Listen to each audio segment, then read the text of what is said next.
Ang game number 1. Ulitin lang natin, Onyx Philippines and TNC Pro Team. Napag-usapan na natin about dito sa ating mga mid laners. Pero dito sa XP, ano bang match-up? Ano ba yung tsura nito match-up? Alam mo, skill-based matchup yung Lapu tsaka Arlot. Technically lamang ng konti yung Arlot for the first 2 levels. Pero nag-i-equalize yan as the levels go higher. Tsaka ito pinakakuha ng XP Crab. Nakuha pa. Alam mo naman na sobrang importante talaga ng mga XP Crab na yan. In-explain yan actually sa podcast ni 8G, ni Kiel VJ, kung gaano ba ka-importante yung XP Crab na yan. By the way, panoorin yun. Marami kayong matututunan doon. Uy! Gold Crab nakuha ni Kiel Rap. Di lang basta XP Crab, even yung Gold Crab, paano nagiging beneficial talaga and essential para sa mga teams. Pero may gusto din ako dito, maliwanagan Kaya ba ni Benning umabot at mag-online dyan sa carry na yan dito? Yung composition naman nila is allowed sila maging greedy kasi ito yung identity ng YSS Medyo deathball hero kasi to. Kapag nakakuha ka ng kill sa middle lane and nakakuha ka pa ng turtle, medyo oppressive yung presence ng YSS because of the Mountain Shocker. Yung change na meron kang vision, meron kang stun, basta hawak mo yan, pwede mong kontrolin yung team mo. Oo nga, yun na iisipin nila. Pero nagamit na rin kagad dito electrifying beats mula kay King Kong. Alam nila na sa unang pagong ay walang ultimate itong si King Kong. Pero pwede mo na mag-reset at patagalin ito habang inaantay nila. Kasi may purple buff pa rin naman natutubo sa magkabilang jungle. Ang dalawang XP Crab ka ata yung isa na punta pala kay Chakno. And si Trimar level 4 na, so mas maaga sila makakapag-set up turtle. Oo nga, ang aga nito si Bruce. Pumasok na yung Super Friends. Crimson Bacon in, just to zone out the members of TNC. Sabay dating ni King Kong para ma-secure ng Onyx PH yung turtle. At hindi lang turtle, nakakuha pa sila ng kill. Ngayon hinahabol ni Super Friends si Lancy. At magagamit na yung passive, tuloy lang sa paghabol. Pero okay yun para sa Onyx PH. Pre, walang pride of fights, walang flaker, sulit talaga yun. Ito yung dahilan bakit kinatakutan itong composition na to from Onyx nung M6. Yung tapang ng Super Fam, man. Imagine mo, sino mag-e-expect na kayo mag-Crimson Beacon? Yung Zushin. Sa mundo ng MLBB, dalawa lang gumagawa niyan. Si Super Prince, tsaka si Rin. RRQ. Oo nga pala, diretso lang talaga. And sa lakas ng loob, din dito talaga ni Super Prince, doon nagsimula yung magandang posisyon doon sa unang pagong. Kailangan mag-reset ng TNC. Grabe Chakno si ngayon, tinan mo naman, kahit ang laki-laki ni Chakno dito, binubuhat-buhat siya ni Prince. Ibang klase yung yung pressure na pinoprovide ni Prince dito sa game na to. Pero pwedeng sagutin ng TNC yun. Pero meron palang pang-out si Prince. May beacon na nagamit. And yung ultimate, yung Mountain Shocker, hindi rin kumonekta. Yeah. Ang medyo mahirap dito for TNC is hindi na na-maximize yung early game advantage na meron sila. So now they're playing into the scaling game of Onyx. Kung walang mangyayari, happy dito ang Onyx. Happy pa rin naman yung TNC kasi meron silang carry. Kaso ang problema kasi lamang sa jungle matchup ang Onyx Philippines because of the Joy versus YSS. Oo nga pala, parang, at saka nakita rin natin, na yung damage talaga ng Joy sa early game ay sobrang taas. Isipin mo na masalo mo yung buong electrifying beats. Kumbaga, may utang ka pa nga dun sa buhay mo, abonado pa Di ba? Dagdag mo pa yung actually yung damage din ni Ryota dito. So talagang when it comes to the early, kayang-kaya din talagang mambrus ko dito ng Onyx PH. Lalong-lalo na Super Prince, hindi siya takot kay Chakno. Hindi nga siya takot dun sa Grok. Tingnan mo naman, sinasalubong lang Lancy with those pokes. Pero ikalawang pagong ay buhay na at pwede na magsimula dito si Ryota. Wala na siyang pakialam dun sa lane niya kasi nga naman sabi niya meron pang energy shielded Yeah, sobrang tapang ni Super Prince kasi ang cue niya lang naman para umalis is kapag nakalabas yung Earth Rampart tsaka yung Mountain Shocker. Yun nagamit yung Mountain Shocker pero Biko naman ang nabitawan din Super Prince. Uy! Si King Kong!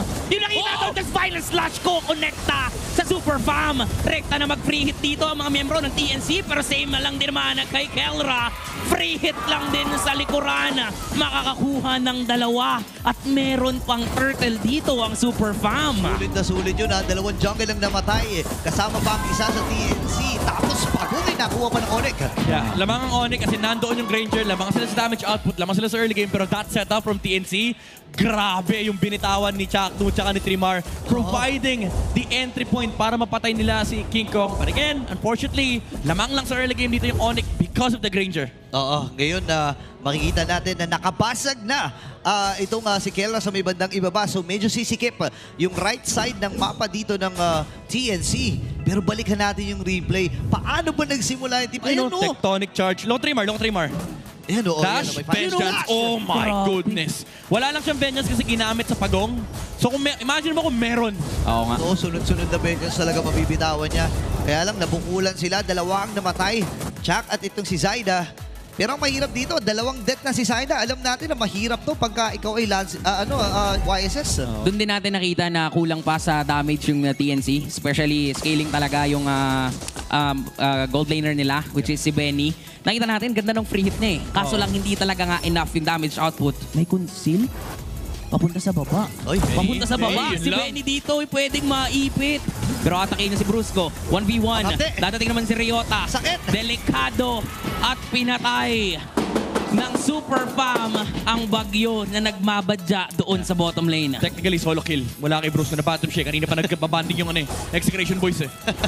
Napaka-hapdino. Isipin mo, imagine mo, nirevitalisan ka sa mukha. Kasi wala kang magawa kundi mag-shuriken lang. Alam naman natin, early game, hindi pa ganun kasapat yung damage dito ni Benny. No, pa lang siya dito, corrosion site and going for another item. Pero ito na may pwesto na rin na gagawin ng Onyx Philippines. By the way, 2 turtle na ang nakuha nila at may potential na pangatlo to. So yung itemization dito ni Brusco, knowing na alam niya yung lineup dito ng TNC, papasok lahat, naka-Thunderbelt yung Gatot Kacha. So more stacks later on in the game, kahit pa sabihin natin aray ko, yun lang! Lang, hindi tumama yun, pre. Siya at tatamaan! Delikado na si Trimar. No way to go out. Nahulit na habol ng Onyx. Tuloy lang din sa paghahabol. Si Lance nakita dun sa likuran at gilid. Double na ang masesecure ni Kelra. Maximizing the commitment ng TNC. Nakakuha naman ng trade ng TNC pero kitang-kita natin yung kalamangan doon ng Onyx. Yeah, some cute na mighty swing mula dito kay Chuck na itulak si Ryota papasok. Pero still, Onyx Philippines delivering the final blows. Trimar! Muntikan lang niyang nahuli ang target niya kaso bitin mga 10 pixel. Oo, sayang talaga yung attempt. Pero may kita natin yung kagustuhan din ni Trimmer na mahuli talaga kung sino man ang magiging target niya. And masasabi natin na kaya naman na niya eh. Kahit mga patsi-patsi lang at mga yung item niya dito, di ba? Naka-robe siya dito, naka-dreadnought armor. Ganito naman na normally yung mga buuhan eh, di ba? Ngayon, ang dilema pa ng TNC, even though mag-scale sila, ito na yung pinaka-importanting item na bibili ng Onyx Philippines. Pabuo na yung pangalawang dominance ice ng Onyx. Buo na yung kay Ryota, si Brusco, hawak niya na yung Black Ice Shield. So kapag lumabas na yan, bababa yung effectivity ng carry pati na ng yung Arlot kasi yung HP, yung mga sustain na makukuha nila bababa tapos yung attack speed pa itatamaan. AOG, connecta dun sa dalawa pero may ipit yata sila dito kasi may Frigid Laser na gagamitin. Si Lancy, pero Super Prince nakaka-free hit lang dun sa gilid.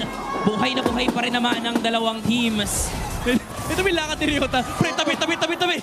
Oo. Nasa gilid ng pader eh. Pre, nagkaroon ng extra shield mula doon sa paghabol niya dito kay Chakno. Inano niya eh. Hinawi niya natin. Guys, pag si Alins kayo, baba ng buhay ko. Tsaka yan yung isa pang dilema ng TNC kapag pumasok si Ryota. Even though taas yung damage output ng TNC, yung damage reduction kasi percentage based yan. And ang dami niya nga tinamaan kanina, dapat patay na siya eh. Kaso may butas yung pader eh, may exit siya eh. Yun nga eh, may maliit na siwang doon kung saan nagkasya itong si Ryota. Isipin mo, laki-laki tao, 6-footer to. Nagkasya doon sa maliit na siwang. Anyway, papunta na din sila doon sa may bandang itaas. At naka-ready si Super Prince na bugawin ang mga miyembro dito ng TNC Pro Team. Magkaka-lord pero focus sila sa pag-pressure talaga doon sa kabilang lane. 'Di ba? Alam nila na magre-react dito ang TNC and feeling ko hindi makakalaban dito basta-basta ang TNC. Yeah, bawal yung slow lane na pwedeng ibuuin dito ng Phoenix Army. Pero ang ginawa naman ng TNC, una silang nag-setup, mahuuna sa pwesto si Chakno. May vision din na hawak dito si Zaida with a Mountain Shocker, but do take note, may re-engage ang Onyx. Meron silang AOG. Pwede nilang gapangin yung mga bush. Okay, ngayon available na rin yung... wait lang ha. Magkakasalubong si Chakno at itong si Brusco. Super Prince. Bine-metal detector lang yung mga damuhan. Nakita nila si Chak. Pero yung dalawang miyembro mula din sa Babalibag na si Chak. Napilitan gumamit ng Tectonic Charge para lang mabuhay at pwedeng maghabol ngayon ng Super Fam. Pero hindi nila pipiliin yun kasi aantayin nila yung Lord. Ayan na, available na ang Dominance Ice. Additional na attack speed reduction. Yep. para dito sa Onyx Philippines. Ang malupit yan dalawa. Yung isa nga malupit na eh. Oo. Paano pa yung dalawang dominance ice? Si Benny Q dito mahihirapan siyang humanap ng kanyang potential target kasi yung mga papanatan niya men, yun yung may hawak ng dominance ice eh. Yung AOG papasok sa likuran, si Ryota tatalon with the bravest fighter. This is gonna be hard for TNC. Uy, nag-conceal. Kung sila gagamitin nila, naka-ready din ang CNC para dumipensa. Lord ay susunod na sa may bandang gitna. Pero si Zaida at si Chaknu ay sasalubungin dito. Hindi pa sila tapos. Nagamit na rin yung Mountain Choker para dito kay Zaida. Pero ang Onyx Philippines, Oy, oy, oy, oy. oy. Umahamba na Minus na naman. siya. Umahamba na naman si Kuya Trimar. Available din yung flicker niya doon pero alam niya na mahirap i-commit basta-basta. Na Ayun, pwede Benny. mag-set up. Ito sana, sayang. Sayang yung tectonic charge. Pero ano si Mideli, pero nauna na Super Prince. Pasok si Prince, pasok si King Kong. Si Lance yung nakita pero hindi mo pop yung passive niya. Focus lang pala sila sa pagkuha dun sa base turret. Sa gitna, Trimar with a setup. Unfortunately, wala follow up at siya pa yung napaliktad ni Kelra. The gold standard is doing it. Magpapop yung passive. Benny! Ngayon ni Lance, buhay pa rin si Kelra. Naka-triple siya ngayon and this could be it.